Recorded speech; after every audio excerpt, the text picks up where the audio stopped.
नमस्कार, मैं सुनीता गोदारा। मेरे YouTube चैनल पर आपका स्वागत है। आज हम कक्षा 10 पुस्तक स्पर्श के अध्याय 7 वीरेन डगवाल की कविता तोप का अध्ययन करेंगे। उससे पहले हम जानते हैं वीरेन डगवाल जी का जीवन परिचय।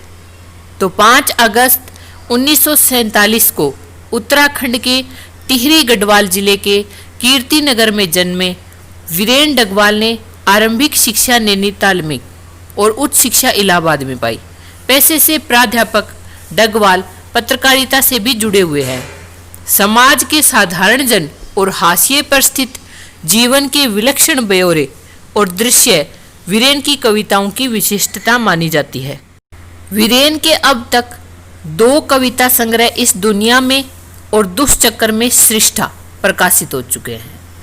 इस दुनिया पर इन्हें श्रीकांत वर्मा पुरस्कार और दुष्चक्र में सृष्टा पर साहित्य अकादमी पुरस्कार मिल चुके हैं। इनके अलावा इन्हें अन्य कई पुरस्कार भी मिल चुके हैं। विनेश डगवाल ने कई महत्वपूर्ण कवियों की अन्य भाषाओं में लिखी गई कविताओं का हिंदी में अनुवाद भी किया है। 28 सितंबर 2015 को इनका देहावसान हुआ। कविता पढ़ने से पहले हमें पाठ परिचय जरूर पढ़ना चाहिए। उससे हमें पता चलता है कि कवि क्या संदेश देना चाहता है इस कविता के माध्यम से। तो चलिए सबसे पहले पाठ परिचय पढ़ते हैं। प्रतीक अर्थात निशानी और धरोहर अर्थात विरासत 2 तरह की होती है। एक वे जिन्हें देखकर या जिसके बारे में जानकर हम अपने देश और समाज की प्राचीन उपलब्धियों के बारे में जान सकते हैं, और दूसरी वे जो हमें बताती हैं कि हमारे पूर्वजों से कब क्या गलती हुई थी, जिसके कारण देश की कई पीढ़ियों को गहरे दुख और कष्ट को झेलना पड़ा। प्रस्तुत पाठ में ऐसी ही 2 निशानियों का वर्णन किया गया है। पाठ हमें याद दिलाता है कि कभी ईस्ट इंडिया कंपनी भारत में व्यापार करने के इरादे से आई थी और भारत में उसका स्वागत किया गया था, परंतु धीरे धीरे वो हमारी शासक बन गई। अगर उन्होंने कुछ बाग बगीचे बनाए तो उन्होंने तोपें भी तैयार की। देश को फिर से आजाद करने का सपना देखने वाले जाबाजों को इन तोपों ने मौत के घाट उतार दिया। पर एक दिन ऐसा भी आया जब हमारे पूर्वजों ने उस सत्ता को उखाड़ फेंका, तोप को बेकार कर दिया। फिर भी हमें इन निशानियों के माध्यम से याद रखना होगा कि भविष्य में कोई और इस तरह हम पर हुक्म ना जमा पाए, जिसके इरादे अच्छे ना हों और यहाँ फिर से वही परिस्थितियां बने जिनके घाव आज तक हमारे दिलों में हरे हैं। भले ही अंत में उनकी तोप भी उसी काम क्यों न आए जिस काम इस पाठ की तोप आ रही है। चलिए अब हम करते हैं व्याख्या। उससे पहले अगर आप मेरे चैनल पर नए हैं तो मेरे चैनल को सब्सक्राइब कर लें और बेल आइकन को भी प्रेस कर लें ताकि आने वाला हर नोटिफिकेशन आप तक पहुंच सके। कंपनी बाग के मुहाने पर धर रखी गई है यह 1857 की तोप। इसकी होती है बड़ी संभाल, विरासत में मिले कंपनी बाग की तरह साल में चमकाई जाती है 2 बार। मुहाने का अर्थ है प्रवेश द्वार, धर रखी गई का अर्थ है रखी गई है, संभाल का अर्थ है देखभाल करना, और विरासत का अर्थ है पूर्व पीढ़ियों से प्राप्त वस्तु या वस्तुएं। तो कवि यहाँ क्या कहना चाहता है?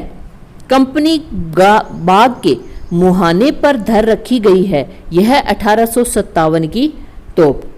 कि 1857 की यह तोप आज कंपनी बाग के प्रवेश द्वार पर रखी गई है।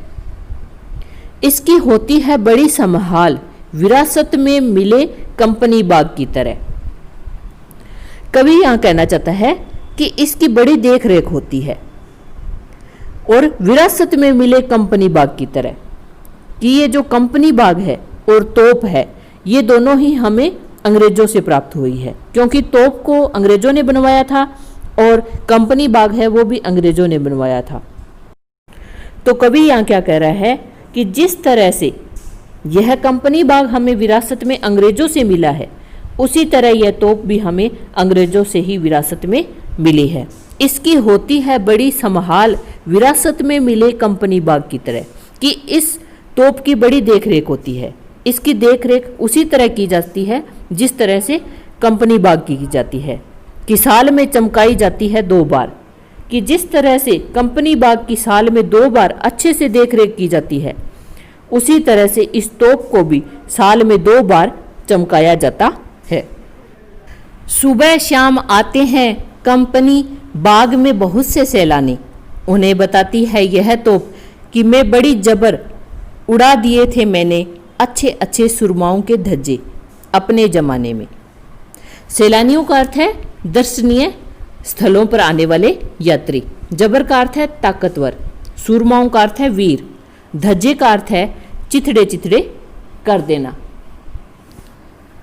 तो यहाँ कवि क्या कह रहा है कि सुबह शाम आते हैं कंपनी बाग में बहुत से सैलानी, कि सुबह और शाम बहुत सारे व्यक्ति कंपनी बाग में घूमने के लिए, उसे देखने के लिए आते हैं।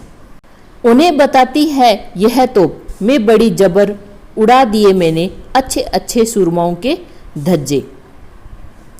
और तब यह तोप उन्हें अपने बारे में बताती है कि मैं अपने ज़माने में बहुत ताकतवर थी, जबर थी, और मैंने अच्छे अच्छे वीरों के धज्जे उड़ा दिए, अर्थात चिथड़े चिथड़े उड़ा दिए। अर्थात उस समय तोप का डर हर इंसान में था। यहाँ जो धज्जे उड़ाने की बात हो रही है वो किसके लिए हो रही है? हमारे जो देशभक्त वीर थे, जो 1857 की क्रांति के लिए लड़े थे, उन्हें इस तोप के द्वारा उड़ा दिया गया। तो उन्हीं के बारे में ये बता रही है कि मैंने वीरों के चिथड़े चिथड़े उड़ा दिए अपने ज़माने में, यानी उस ज़माने में जब मुझे बनाया गया था 1857 के समय। आगे है, अब तो बहरहाल छोटे लड़कों की घुड़सवारी से अगर यह फारिग हो तो उसके ऊपर बैठकर चिड़िया ही अक्सर करती है गपशप। कवि क्या कह रहे हैं कि अब तो, ध्यान देने वाली बात है अब तो का अर्थ है जब स्वतंत्रता हमें मिल चुकी थी, आज़ादी के बाद का समय। बहरहाल का अर्थ है बुरी स्थिति, फारिग का अर्थ है मुक्त, खाली, कि अब तो तोप की स्थिति बहुत बुरी है, बहरहाल है, यानी अब तो तोप बुरी स्थिति में है। छोटे बच्चों की घुड़सवारी से अगर यह फारिग हो, कि छोटे बच्चे हैं अब तो इस तोप पर क्या है, घुड़सवारी करते हैं। जैसे घोड़े पर सवारी की जाती है, उसी तरह से छोटे बच्चे हैं वो इस पर बैठ करके घुड़सवारी करते हैं, घोड़े की तरह इसको काम में लेते हैं। और बच्चे जब इसको मुक्त कर देते हैं, अर्थात जब बच्चे इस पर नहीं खेलते हैं, तब क्या करती है, तो उसके ऊपर बैठकर चिड़िया ही अक्सर करती है गपशप। गपशप का अर्थ है बातचीत करना, कि जब बच्चे नहीं खेल रहे होते हैं तो चिड़िया इस पर बैठकर आपस में बातचीत करने लग जाती है। और कभी कभी शैतानी में वे इसके भीतर भी घुस जाती है, खासकर गोरैये। और कभी कभी क्या है, ये शरारती चिड़िया खासकर गोरैया तोप के अंदर घुस जाती है। वे बताती है कि दरअसल कितनी भी बड़ी हो तोप, एक दिन तो होना ही है उसका मुँह बंद। वे बताती हैं, किसके लिए कहा गया है, गोरैया के लिए, कि वे गोरैया छोटी चिड़िया है, वो जैसे हमें बताती हैं या बताना चाहती हैं कि कोई कितना भी शक्तिशाली क्यों न हो, यानी कोई कितना भी बड़ा क्यों न हो, एक ना एक दिन उसका अंत होना निश्चित है। यानी कभी इसका समय था जब उसने हमारे वीर जवानों को उड़ा दिया था, लेकिन आज इसका अंत हो चुका है। आज तो सिर्फ इस पर बच्चे ही खेलते हैं, यह किसी काम की नहीं है। इसके माध्यम से कवि यही संदेश देना चाहता है कि हमें हमेशा हिम्मत और उत्साह बनाए रखना चाहिए, चाहे हमारे सामने कैसी भी परेशानी आए, हमें उससे लड़ना चाहिए। तो आशा करती हूँ आपको ये वीडियो अच्छी लगी होगी। अगर आपको मेरी वीडियो अच्छी लगे तो मेरे चैनल को सब्सक्राइब करें और बेल आइकन को भी प्रेस कर लें ताकि आने वाला हर नोटिफिकेशन आप तक पहुंच सके।